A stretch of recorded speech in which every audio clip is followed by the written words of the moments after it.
Assalamualaikum warahmatullahi wabarakatuh. Jadi sekarang kita masuk pada bab yang ketiga di buku Lembaga Hidup ya karya Buya Hamka ya. Jadi bab sebelumnya itu berkisah tentang hak dan kewajiban ya. Saya sampaikan di video sebelumnya berat juga ya untuk memahami tulisan beliau ya, subhanallah. Tapi pada bab berikutnya nggak terlalu berat karena lebih kepada menjabarkan satu persatu kewajiban-kewajiban manusia ya. Yang pertama pada bab 3 ini adalah kewajiban kepada Allah Subhanahu wa taala ya. Nah, untuk memahami kewajiban ini haruslah diyakini dulu bahwa alam ini ada yang mencipta, tidak terjadi dengan sendirinya ya. Subhanallah. Jadi di paragraf awal-awal itu Buya Hamka sudah memberikan satu foundation ya, dasar dulu. Pokoknya nggak bakal bisa memahami bab ini kalau tidak ada keyakinan bahwasanya ada Tuhan yang menciptakan alam semesta ini. Maksudnya kalau orang ateis yang yang tidak meyakini agama kemudian disuruh membaca bab ini nggak akan nyambung gitu. Ya karena uh, nggak ada ininya, nggak ada zatnya bagi mereka, maka kewajiban kepada nggak ada sesuatu yang tidak ada itu kan nggak mungkin. Jadi kewajiban kepada Allah ya. Nah, ini apa namanya? Mmm, Kalau tiba-tiba jadi teringat saya ya kisah, debat antara, Imam Abu Hanifah dengan, ateis di zamannya gitu ya. Singkat cerita mereka sudah janjian lah ya untuk, debat secara terbuka di hadapan publik ya pada jam 12 siang gitu ya. Ditunggu-tunggu Imam Abu Hanifah nggak datang ya, sehingga berlalu ya beberapa jam, kemudian ketika akan diputuskan bahwa Abu Hanifah itu tidak jadi datang, tiba-tiba dari kejauhan nampak Abu Hanifah ya. Datang ya, nampak kelelahan ya, kemudian ditanya, "Kenapa engkau?" Kurang lebih ya, "Kenapa engkau, datang terlambat?" Ya, "Karena takutkah ya akan kalah berdebat?" Gitu ya.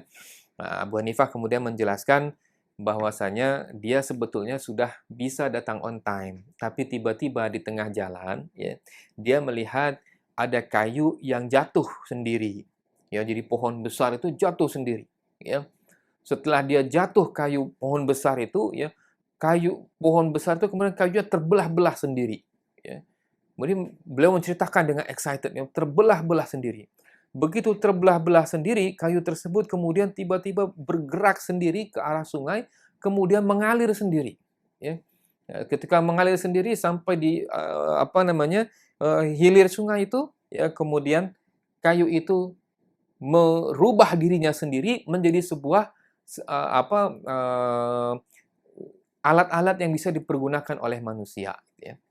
Nah, kemudian seorang ateis ini ya di hadapan umum tertawa mentertawakan Imam Abu Hanifah. Beliau mengatakan, "Bagaimana mungkin ada pohon yang bisa tumbang sendiri, dia terbelah sendiri, dia berubah menjadi perahu sendiri, mengalir sendiri di sungai, kemudian sebagiannya berubah menjadi alat-alat sendiri yang bisa dipergunakan oleh manusia." Gitu ya. Kemudian kata Abu Hanifah, "Kalau begitu debat ini sudah selesai." Ya. Ya, karena bagaimana mungkin alam ini bisa ada dengan sendirinya, rumah-rumah gunung-gunung bisa ada dengan sendirinya, lautan dengan ada sendirinya, ikan-ikan hidup teratur dengan sendirinya, ya. Bahwa ini semua ada yang mengatur, ada zat yang maha mengatur ini semua. Subhanallah. Ini kecerdasan Imam Abu Hanifah. Ya, tiba-tiba saya teringat saja. Oke, oleh sebab itu, ya, menurut Buya Hamka, jika ingin melihat Tuhan, lihatlah dengan akal dan pikiran yang jernih, serta hati yang bersih dan ikhlas. Ya. Jadi kalau ingin melihat Tuhan, lihatlah dengan akal dan pikiran yang jernih. Ya. Bagaimana? Ya, mengetahui keberadaan Tuhan bisa dengan cara memperhatikan yang maujud ya, di sekeliling diri. Ya. Lihat, ada pohon-pohon yang begitu cantik, teratur, tidak ada yang mengatur ya. Kebetulan di sana saya ada banyak pohon-pohon besar ya karena kampus di sini ini dikelilingi hutan-hutan ya. Jadi nggak ada yang potong itu ya puncak-puncak pohon itu, tapi kalau dilihat subhanallah cantik sekali dan begitu teratur gitu. Ya. Dan siapa yang mengatur itu? Kemudian air laut ya kurang lebih 500 meter dari kampus ini, dari gedung ini ya, di pantai itu tidak ada yang tidak meluap sampai ke sini ya. Ada yang mengatur air laut itu sehingga mereka begitu tenang ya, tidak sampai masuk ya ke area ini. Ini kan semua berarti ada yang mengatur gitu ya. Nah, melihat Tuhan adalah dengan melihat apa yang maujud di sekeliling diri ini ya. Tapi itu hanya bisa dilakukan dengan hati yang ikhlas dan pikiran yang jernih ya. Juga bisa dengan ya melihat ya proses penciptaan manusia, orang tua yang sudah menjadi orang tua, lihat bagaimana Masya Allah dari sesuatu yang tidak ada kemudian menjadi janin ya, menjadi baby, kemudian dia tumbuh, dia besar menjadi seorang manusia yang gagah atau apa namanya handsome atau yang cantik ya gitu. Luar biasa ya bagaimana Allah Subhanahu wa taala itu menunjukkan keberadaannya melalui makhluk dan segala macam ciptaannya ya. Lalu apakah hak Allah atas hamba-hambanya? Ini di subbab berikutnya pada bab yang sama ya. Jadi hak Allah atas hambanya yang pertama kata Buya Hamka adalah bersyukur dan memuliakannya ya.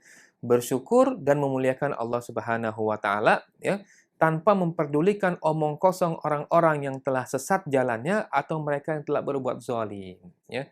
Jika sama ihdinas siratal mustaqim siratal ladzina an'amta 'alaihim ghairil maghdubi 'alaihim waladdallin. Amin. Ya, jadi doa kita tuh ya setiap sholat ya minimal 17 kali sehari gitu ya minimal gitu ya bagi seorang muslim yang sudah balik ya. Jadi hak Allah atas hambanya itu ya jadi kita ini berkewajiban kepada Allah itu untuk bersyukur dan selalu memuliakan Allah Subhanahu wa taala tanpa memperdulikan omong-omong kosong ya daripada mereka yang sesat dan zalim ya. Yang sesat dan zalim ya itu apa namanya kita ignore saja ya termasuk juga dari setan ya dan apa namanya dalam sebuah hadis ya dikatakan bahwasanya setan itu akan menimbulkan banyak pertanyaan dalam diri manusia. Siapa yang menciptakan itu? Siapa yang menciptakan ini? Siapa yang menciptakan ini dan sampai itu ya. Sampai pada satu level, satu tahapan di mana setan itu akan menyusupkan pertanyaan dalam hati kita itu, lalu siapa yang menciptakan semua ini? Maaf, maksudnya siapa yang menciptakan semua ini? Jadi kita akan mempertanyakan eksistensi daripada Allah Subhanahu wa taala. Siapa yang menciptakan Allah? Dan dalam hadis itu dikatakan kata sabda Rasulullah, seandainya sudah sampai pada pertanyaan itu, maka segera tinggalkan dan beristighfar. Ya. Nah, ini jebakan. Ya, ini jebakan Batman daripada iblis dan bala tentaranya. Ya. Maka cukup bahwa kita bersyukur dan selalu memuliakan Allah Subhanahu wa taala, ya. Nah, pertanyaannya kan bagaimana kita memuliakan Allah Subhanahu wa taala? Memuliakan Allah Subhanahu wa taala sebetulnya sangat praktikal banget ya tips daripada Buya Hamka. Yang pertama, tunduk dan patuh dengan undang-undang kesopanan. Ya. Memuliakan Allah ya itu adalah dengan cara mencintai Allah ya. Dan kalau orang mencintai Allah ya, dia akan mencintai Rasulullah, mencintai siapa yang dicintainya ya. Jadi Allah apa namanya? Ketika kita mencintai seseorang atau seseorang ya, maka kita akan mencintai apa yang dicintai oleh atau siapa yang dicintai oleh orang yang kita cintai. Jadi ketika kita memuliakan Allah, maka kita juga akan memuliakan Rasulullah Muhammad SAW. Ya. Dan kalau kita memuliakan Rasulullah SAW, maka ingat bahwa Rasulullah itu memuliakan setiap orang Islam. Ya. Kata Rasulullah, barang siapa yang sudah bersyahadat, ya, umirtu an uqatilan nas hatta yashhadu an la ilaha illallah wa asyhadu anna Muhammadar Rasulullah dan seterusnya sampai rukun Islam yang 5. Kata Rasulullah, fa idza fa'alu dzalik, kalau seseorang sudah melakukan yang 5 itu, ya, terpelihara, terjaga ya asal memini dima'ahum wa amwalahum. Jadi terpelihara dan terjaga darah dan hartanya. Darah ini maksudnya kehormatan. Jadi kita memang tidak berhak mengganggu kehormatan saudara muslim yang lain ya. apalagi mengambil hartanya dengan cara yang batil, tidak boleh. Ya, maka dalam hal ini tunduk dan patuh dengan undang-undang kesopanan, kita sopan pada orang yang lebih tua, kita sayang pada orang yang lebih muda, berkata lemah lembut, itu tanda ya atau cara bagaimana kita memuliakan Allah Subhanahu wa taala. Nah, cara yang kedua adalah tidak menolak kebaikan-kebaikan sebab sesungguhnya kebaikan-kebaikan itu datangnya dari Allah Subhanahu wa taala, ya. Jadi kalau ada orang menawarkan bantuan, ya, ada orang menawarkan kebaikan-kebaikan bagi dirinya, maka jangan ditolak, ya. Ini adalah cara bagaimana kita bersyukur kepada Allah Subhanahu wa taala. Ya, ini seperti yang disampaikan oleh Buya Hamka dalam buku ini, ya. Yang ketiga adalah mengikhlaskan segala amal hanya untuk ridho Allah Subhanahu wa taala, ya. Nah, jadi mengikhlaskan segala amal hanya untuk mencari ridho Allah Subhanahu wa taala, ya. Kalau ingin bersedekah, ya bersedekah ya untuk mencari ridho Allah Subhanahu wa taala. Jangan bersedekah untuk mencari pulangan yang lebih besar, ya, dengan prinsip dikali 10, dikali 70 dan seterusnya dan seterusnya. Itu nggak betul, ya. Jadi kita ini bersedekah mencari ridho Allah, bukan mencari pulangan-pulangan. Kita tidak sedang berbisnis ekonomi dengan Allah. Kalau memang kita ini berbisnis dengan Allah, maka Allah Subhanahu wa taala berfirman, "Innallaha ashtara minal mu'minina anfusahum wa amwalahum bi anna lahumul jannah." Ya. Jadi kita ini berbisnis, ya, Allah membeli jiwa dan harta kaum muslimin itu dengan bayaran surga gitu, ya. Jadi bayarannya surga, bukan bayarannya di dunia ini, ya, investasi, ya, sedekah dianggap sebagai investasi dunia, ya, itu salah, ya. Jangan sampai kita terjebak pada, prinsip-prinsip nggak betul, ya, seperti itu, ya. Yang berikutnya, ya, tips yang berikutnya menurut Buya Hamka, di antara amal yang paling disukai Allah adalah yang pertama, adil dan bijaksana dalam segala hal, ya. Nah, ini Buya Hamka ya nampaknya memang sengaja untuk menekankan ini ya tentang keadilan dan kebijaksanaan ini bagi para penguasa-penguasa yang zalim, para penguasa-penguasa yang tidak mau mendengarkan jeritan rakyatnya, ya. Adillah kalian, bijaksanalah kalian dalam membuat kebijakan-kebijakan, ya. Jangan membuat kebijakan itu yang hanya mendukung kelompok kalian saja, ya.